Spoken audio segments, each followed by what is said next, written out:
Hey there. Welcome, welcome. Let's talk about sitting and doing nothing and the importance of receiving compliments. Welcome to this space. If you're new here, my name is Jenny Glick.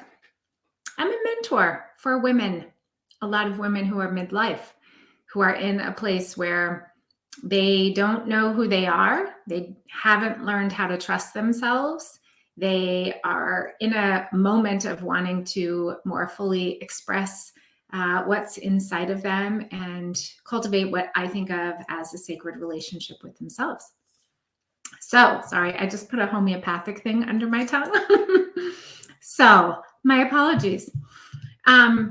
Let's talk about, I did a poll in our Facebook space here and asked what's the most difficult for you, gave you 4 options, and the most popular option that you all voted for was sitting and doing nothing for an hour, even when there's loads to do, that it's hard for you to do that. So let's talk about the importance of sitting and doing nothing.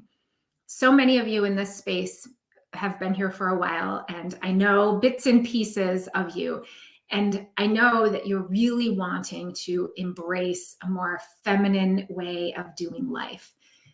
Embrace a way that feels more gentle, more graceful, and more elegant. And what's so interesting to me as a card-carrying feminist for many, many years of my life, and in my 20s, I owned a bullhorn and I would go to all kinds of rallies and I facilitated rallies, and it was all about sort of down with the patriarchy, right? And what I've come to learn in middle age for my own self is the patriarchy lives within. We spend so much time and energy looking out here, right? The strive, hustle, push that many of us as women have fallen into as a way to prove ourselves, to kind of keep up with the men in our world, or it's a man's world, right? All of these ways that we've shown up and we have taken on, adopted the very patriarchy. And whether you define yourself or have defined yourself as a feminist or not, it doesn't matter. I think that the that notion of the unhealthy masculine that is silencing and muting and strangling out the easeful, elegant, graceful opportunity for the healthy feminine to emerge. I think most of us in this space would be in agreement that we need more balance, what I think of as integration and alignment. So if you're here live, I have my eye on the comment feed, so please feel free to post. Let me know where you're watching from. If you're here on replay, hashtag replay. If you have any questions or comments, please feel free to let me know. I always circle back and follow up with those. So here's what the internal patriarchy has to do with your inability to sit for an hour and do nothing, because there's this embedded kind of push in your mind, in your heart, in our like DNA practically, that motivates us, not maybe in a healthy way, to be productive, right? That productivity is king. And if I'm not doing anything, then I don't have value. So our production has been wedded with our value. And this is problematic because what I know at this stage of my life, and as someone who is creative and innovative and is being of service to women and creating new programs all the time, is that the time when I'm doing nothing is incredibly important to gestate, to integrate, to cultivate something new being born. It's really important to have a relationship with nothingness, no thing, because from no thing, something new can emerge. Does that make sense? From no thing, something new can emerge. As long as we're shoehorning in all the things, the dishes and the cleaning and the taxes and the emails and the social media, As long as I am doing that, there's no space for no thing. And when there's no thing, I might actually have an original thought. A feeling might percolate out of me, right? I might receive a download or some sort of creative impulse in that spaciousness of no thing. There is always something to do. Always, right? Like, oh my goodness, so many things. So part of what I am invested in teaching and guiding and mentoring women in at this stage of my career and my creativity and evolution is cultivating a sacred relationship with yourself, what I call sacred self-trust. Because if you are not practiced at looking within to what you know is good and right and in alignment with you, you will be captured by the noise outside of you. And usually the noise outside of us that captures us is the one that's going to pull most strongly on our fear, on our anxiety, on our worry. And fear, anxiety, and worry will keep you enslaved to a dominant program that you run in you. We have all chosen this, right? In some way, shape, or form, that keeps us stuck in scarcity, in limitation, and in fear, right? Does that make sense? Hi, Adrian. Adrian says, I love this, Jenny. I'm working on my practice of doing nothing. Feels very countercultural. It is. It's incredibly countercultural because what are you doing? You're just sitting there doing nothing. You need to do something, right? And more nothing is how it is that you, Adrian, and myself and everyone else can birth something new on a Sunday afternoon, right? Inviting that no-thingness.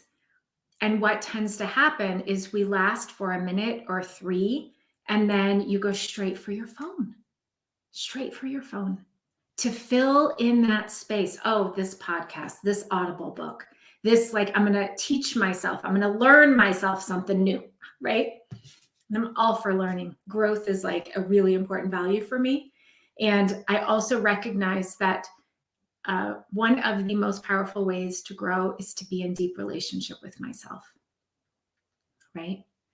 So something I might float out to you, pay attention to what original thoughts you might have. Most of us are parroting other people's thoughts, what we read, what someone else said, an article about something, a podcast where somebody said something, a social media meme, whatever, which is fine. But what about for you, right? One of the most instructive periods of my life was when we lived in Mexico a year ago. And when I started having really new experiences and having thoughts outside of the fishbowl of the US. And those thoughts outside of the fishbowl of the US were not acceptable for some people who I knew. And I thought they were original thoughts that I was having, but they were not the condoned thoughts of the group that I had formerly pledged my allegiance to, sort of socially.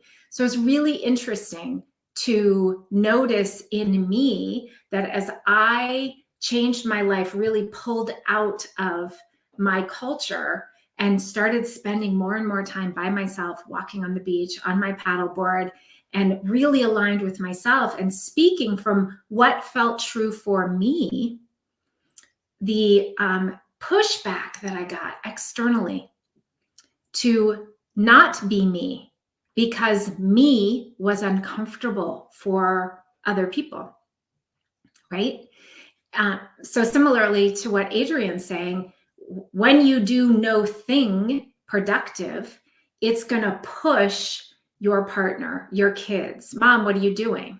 Your partner saying, you're just sitting there, you haven't done anything all day. If they do that, I don't know if they do, right? But that's pretty typical. And typical of us, those of us who are mothers, to say that to our kids. You're just sitting around doing nothing all day. And when I say nothing, I literally mean nothing. Like, don't be on your phone. Stare at the clouds, lay on the grass, right? Contemplate the birds and the trees. And know that that's where creative, original thought comes. That's where a new experience, what people are talking about right now is a new earth, right? It comes from a place of no thing. So I invite you to hang out in this space of no thing, because that's where something will arise.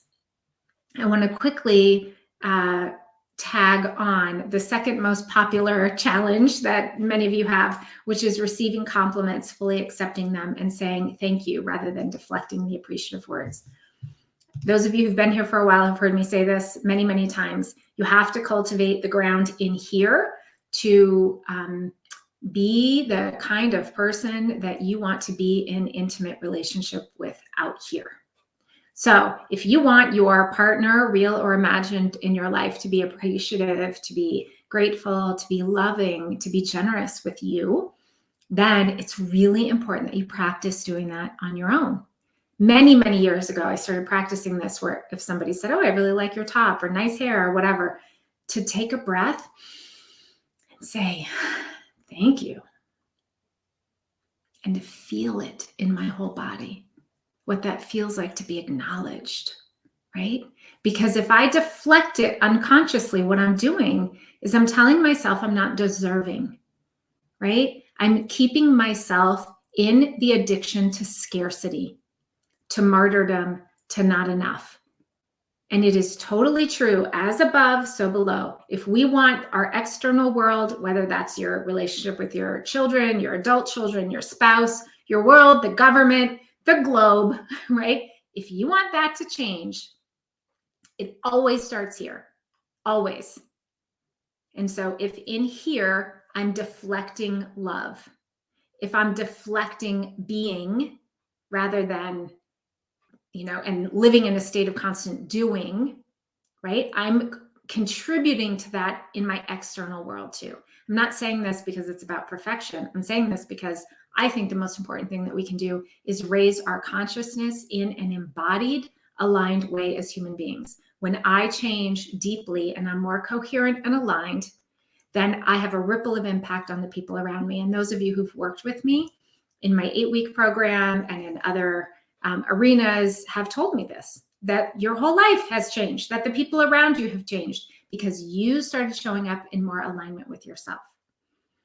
I hope that this has been helpful for you. If you're here again live, feel free to post any questions or comments that you might have. #replay if you are watching this on replay. Hi, Nicole. Nice to see you here. And if you are interested in working with me, I am enrolling right now in my Sacred Self-Trust 12-week salon for women. And it's an opportunity for you to be embodying and integrating all of these practices, because it's not enough anymore to just know. It's about integrating and doing internally as well. So have a wonderful day. Thank you for being here. If you're in my Facebook group, invite your friends. I'm doing a weekly live like this, like forever, as long as I'm here. So see you soon. Bye-bye.